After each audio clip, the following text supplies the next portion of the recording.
नमस्कार दोस्तों, India plus news में एक बार फिर से सभी दर्शकों का स्वागत है। आज हम बात करने वाले हैं आगामी त्यौहार बकरा ईद को लेकर।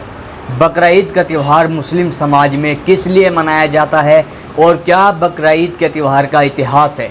कहीं ना कहीं देखा जाता है आज के समय में जो युवा पीढ़ी है उनको किसी भी त्यौहार की सही धार्मिक जानकारी नहीं होती है और वो हर त्यौहार के मौके पर कुछ ना कुछ ऐसी गलती कर बैठते हैं जिसका खामियाजा भुगतना बहुत भारी पड़ जाता है। हमारे साथ धार्मिक गुरु कारी खालिद साहब मौजूद हैं जो इस विषय पर हमारे साथ खास बातचीत करेंगे और बताएंगे कि बकरा ईद का आखिरकार क्या इतिहास है और क्यों बकरा ईद का त्यौहार मनाया जाता है और क्या सही तरीका इस त्यौहार को मनाने का है। कारी साहब, बहुत बहुत स्वागत है आपका इंडिया प्लस। आपका बहुत बहुत शुक्रिया, आप तशरीफ़ लाए और इस विषय को चुना आपने। कारी साहब, जानना चाहेंगे बकरा ईद का त्यौहार किस लिए आखिर ये त्यौहार मनाया जाता है। ईद के त्यौहार के बारे में सब लोग जानते हैं, लेकिन ये एक बकरा ईद का त्यौहार जब आता है तो इस त्यौहार पर कुछ जगहों पर जो हैं कुछ तस्वीरें कुछ सही नहीं आती हैं। तो किस तरह का ये त्यौहार होता है और क्या इसका सही तरीका इस त्यौहार को मनाने का है। देखिए, पैगंबर इस्लाम हज़रत मोहम्मद सल्लल्लाहु अलैहि वसल्लम मक्के से जब मदीना पहुँचे तो मदीना मुनव्वरा में आपने मुसलमानों को ये इरशाद फरमाया कि मुसलमानों के लिए दो त्यौहार हैं, दो ईदें हैं। एक ईद रमज़ान के बाद रोज़े रखने के बाद अल्लाह का शुक्र अदा करना कि उसने पूरे रमज़ान इबादत की तौफ़ीक़ अता फ़रमाई और इस इबादत के बाद खुशी मनाकर अल्लाह के हुज़ूर सजदा रेज़ होना, इसको ईद कहते हैं। दूसरे नंबर पर आपने फरमाया हमारी दूसरी ईद वो है जिस दिन हज़रत इब्राहीम अलैहिस्सलाम ने हज़रत इस्माईल अलैहिस्सलाम को अल्लाह की रज़ा और उसकी खुशनुदी और उसकी इबादत और आज़माइश में कामयाबी के लिए क़ुरबानी के तौर पर पेश फरमाया था। इस दिन हमें क़ुरबानी पेश करके गोया कि अल्लाह के हुज़ूर उसकी खुशनुदी हासिल करनी है, उसकी रज़ा हासिल करनी है और उसकी इबादत के तौर पर क़ुरबानी को पेश करना है। तो कारी साहब, जानना चाहेंगे इसमें किस किस चीज़ की कुर्बानी होती है और क्या सही तरीका उस कुर्बानी को करने का होता है। क़ुरबानी का सही तरीक़ा यह है कि सबसे पहले तो आदमी अपने दिल के अंदर इखलास पैदा करे, यानी क़ुरबानी को सिर्फ़ अल्लाह की रज़ा के लिए करे। आज जो शिकायत सबसे बड़ी मुस्लिम माशरे में पैदा हो गई है वो है नुमाइश और दिखावा। अभी हम देख रहे हैं सोशल मीडिया पर कि क़ुरबानी के जानवरों को, उनकी तस्वीरों को, उनकी वीडियो को वायरल किया जा रहा है और हमने पिछले सालों ये भी देखा कि कुछ नासमझ जब क़ुरबानी होती है, जब ज़िबा होता है, उस वक्त की वीडियो बनाकर, फ़ोटो बनाकर वो भी वायरल करते हैं। दोनों चीज़ें इस्लामी तालीमात के बिल्कुल ख़िलाफ़ हैं। ये रिया, दिखावा, शोहरत और नुमाइश के ज़ुमरे में आते हैं। हालांकि क़ुरबानी की असल रूह जो है वो इखलास है।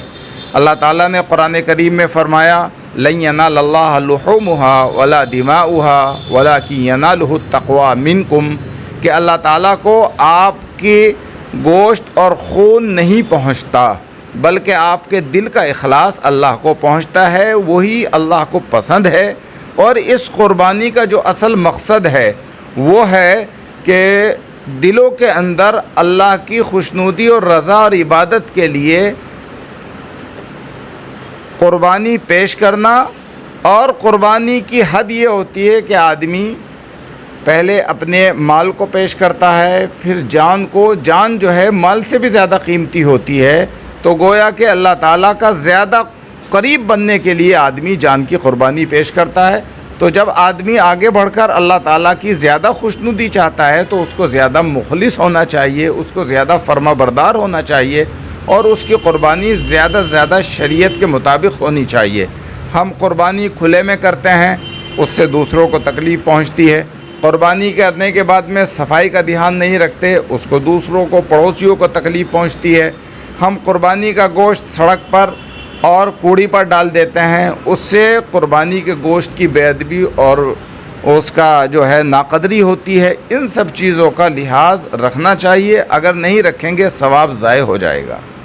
यानी कि इन चीज़ों का अगर आप लोग ध्यान नहीं रखते हैं तो सवाब जो ज़ाया आपका जो कुर्बानी करने का जो मकसद है वो कहीं ना कहीं नाकाम हो जाएगा। जी बिल्कुल बिल्कुल बिल्कुल। और मज़ीद ये कि अगर आपकी कुर्बानी से किसी को तकलीफ़ पहुंच रही है, चाहे वो पड़ोसी है, आपका हम मज़हब है, आपका हम मज़हब नहीं, आपके हम वतन है, बिरादरान वतन हैं, और आपकी कुर्बानी से, आपके तरीक़ेकार से, आपके जो कुर्बानी करने का तरीक़ा है या कुर्बानी को तकसीम करने का तरीक़ा है, उससे किसी को भी तकलीफ़ पहुंच रही है तो सवाब भी ख़त्म हो जाएगा और गुनाह लाजिम आ जाएगा। कहीं ना कहीं आप जो हैं गुनाह में भी शामिल हो जाएंगे। यानी कि अगर आपके इस कार्य की वजह से किसी की भावनाओं को ठेस पहुंचती है तो वो जिस मकसद के लिए आप लोग कुर्बानी कर रहे हैं वो ख़त्म हो जाएगा। कारी साहब, जानना चाहेंगे, कुछ इस तरह की तस्वीरें आती हैं कि लोग, जैसे अभी आपने जिक्र किया कि सोशल मीडिया पर जो है कुर्बानी के जानवरों की वीडियो वायरल होती है और कुर्बानी करते समय भी वीडियो बनाई जाती है, तो उस पर आपने भी बात की है।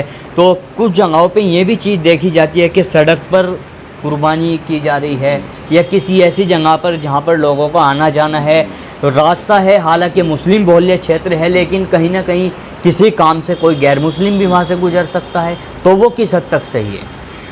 अगर कोई भी नहीं गुज़रता और फिर भी आप सड़क पर कुर्बानी कर रहे हैं तो कुर्बानी करने वाले की सड़क नहीं है, सड़क सबकी है, कुर्बानी आपकी है।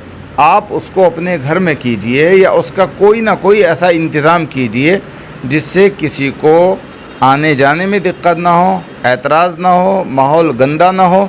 कुर्बानी आप अपने लिए कर रहे हैं, सड़क सबकी है, तो आप कुर्बानी करने का भी इंतज़ाम करिए, चाहे आप अपने घर में करें और चाहे सलाटर में करें, चाहे किसी मदरसे में करें और चाहे कुर्बान गाह का इंतज़ाम करें। पहले ज़माने में कुर्बान गाह हुआ करती थी, सड़कों पर कोई कुर्बानी नहीं हुआ करती थी।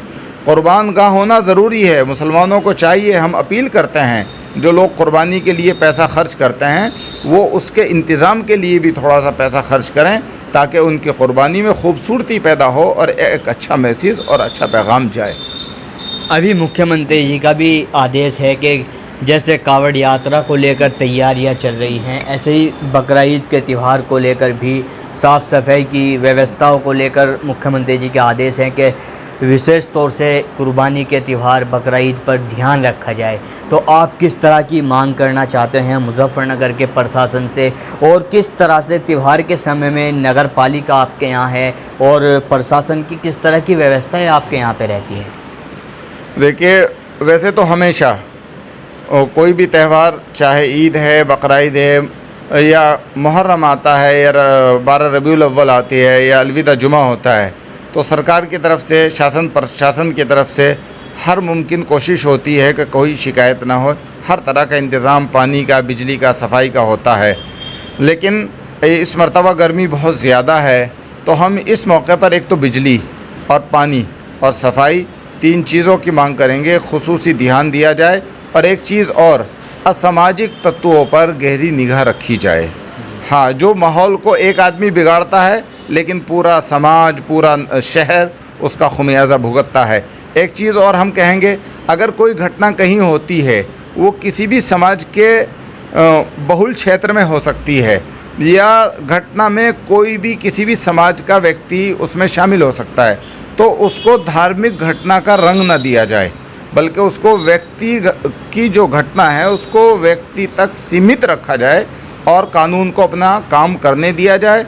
उसको एक समाज को दूसरे समाज के मुकाबले खड़े होने का, ये एक धर्म को दूसरे धर्म के खड़े होने का ज़रिया न बनाया जाए।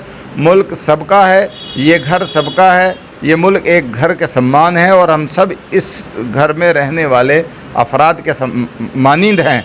तो हम प्यार व मोहब्बत के साथ अगर रहेंगे और बर्दाश्त के साथ रहेंगे और निभा कर रहेंगे तो हम भी तरक्की करेंगे, मुल्क भी तरक्की करेगा। साहब, इंडिया प्लस न्यूज़ से बात करने के लिए और अपना कीमती समय देने के लिए आपका धन्यवाद। बहुत बहुत शुक्रिया आपका भी।